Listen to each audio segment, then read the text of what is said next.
What is going on, everybody? Welcome back to my channel. Link Light here with another episode of 40 Love of Pokemon.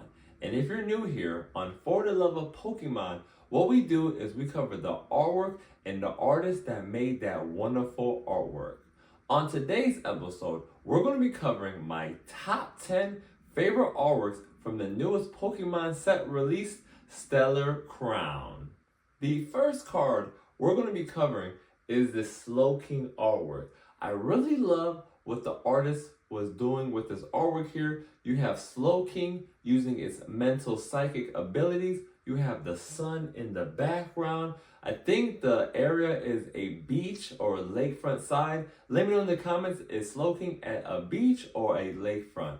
The artist who was credited with giving us such a phenomenal artwork piece is Tetsu Kayama. Again, the artist name is Tetsu Kayama. Let me know in the comments, what would you rate this artwork on a scale of 1 through 10? For this Linc artwork, I really enjoyed the style that the artist really went with this artwork. It definitely looks as if the artist paintbrushed this artwork or made a painting before turning it into an artwork. It definitely looks like it belongs in a museum somewhere. I'm not a painter, but let me know what type of paint that the artist used to make such an incredible artwork. The artist who was credited with giving us this Linc artwork is none other than Gapio. Again, the artist's name is Gapio. Thank you so much for giving us such an incredible artwork, and let me know in the comments, what would you rate this artwork on a scale of a 1 through 10? I won't say this Eevee artwork is my favorite from this set, but it's pretty darn close. You have Eevee in the front, obviously because it's an Eevee Pokemon card, looking cute and beautiful as ever. You have the grass, you have the background with the sky, you have some clouds, you have the added a fence, you have some flowers in the grass. Just a really great concept that the artist was going here. The artist's name who was credited with giving us such an incredible Eevee artwork is Mina Nakaya. Again, the artist's name is Mina Nakaya. Thank you so much for giving us such an incredible artwork. And let me know in the comments, what would you rate this artwork on a scale of 1 through 10? In this Drifblim Pokemon card, there is so much small detail that the artist went with for this card. As you can see, you have the Pokemon just flying up in the sky, but below it you have buildings, and they're very detailed buildings. The artist did such an incredible job with this artwork. I just definitely had to add it on today's episode. The artist who was credited with giving us this Drifblim Pokemon card is none other than Sao. And you guys know already, I love me some Sao artwork. Sao is definitely one of my favorite artists. Let me know if Sao is one of your favorite Pokemon illustrators as well. Don't forget to let me know, what would you rate this Pokemon card on a scale of 1 through 10? If you're a day one subscriber, you know I love me some Kamiya artwork. And what Kamiya did with this Pokemon artwork is just top tier Kamiya. It reminds me of the Kanye album cover, My Dark Twisted Fantasy. I believe that's what that album was called. But Kamiya did such a great job. A lot going on here in this artwork. Kamiya just never really misses whenever they make a Pokemon artwork. Let me know in the comments, what would you rate this artwork on a scale of 1 through 10? The amazing artwork continues with this Thin Neon artwork. Not really a lot going on specifically for this artwork. You have Thin Neon just swimming in the ocean in the middle of the Pokemon card. You have the colors in the background, but just the art style of this card that the artist did is super phenomenal. It took a simple concept of a Pokemon artwork and made it look fabulous. The artist's name, again, of course, is Yakaku Baba. Again, the artist's name is Yakaku Baba. Baba definitely has to be one of the best Pokemon illustrators out there. If you're not familiar with some Baba artwork, get familiar because you're going to see this Pokemon illustrator's name on a lot of Pokemon cards. Let me know in the comments, what would you rate this Baba artwork on a scale of 1 through 10?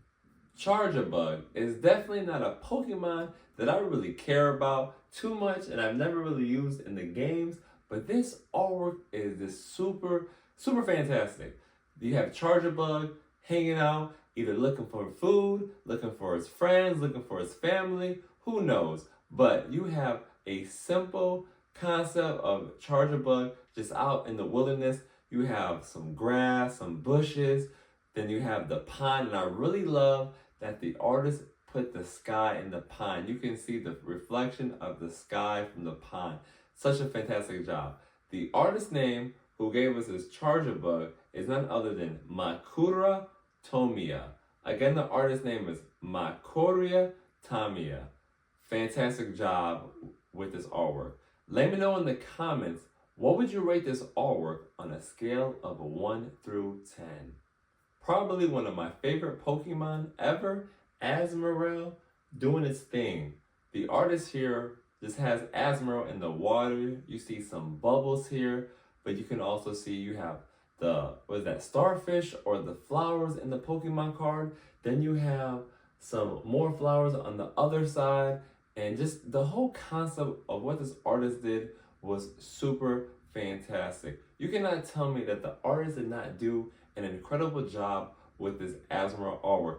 Azumarill looks as if it's having the time of its life playing in the water. I wonder what Azumarill is doing in this artwork here.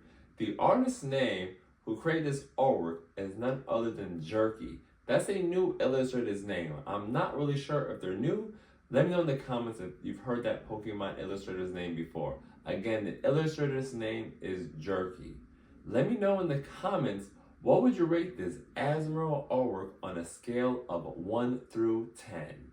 Again, I really love how Pokemon takes a pointless Pokemon and just gives it such incredible artwork.